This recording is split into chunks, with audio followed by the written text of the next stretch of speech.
امریکایي چارواکي که ایران پر اسرائیل برید وکړي نو له ناوړه پایلو سره به مخ شي. سلام، وخت مو په خیر. پام مو کوئ د نن ورځې تازه خبر ته.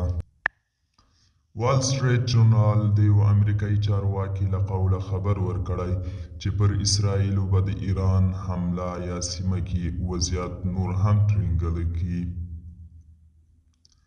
یا چارواکي ویلي واشنګټن تهران ته په څرګند ډول ویلي چې پر اسرائیل د حملې په صورت کې به له زیاتو ویجاړیو سره مخ شي. د سرچینې د معلوماتو له مخې د حملې په صورت کې به د ایران حکومت له ډیرو سختو بې ثباتیو سره به مخ شي.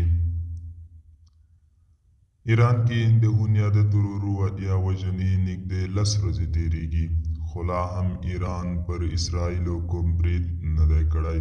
دوستانو، دا و د نن ورځې چمتو کلی خبر. تر بیا هم په الله سپارم.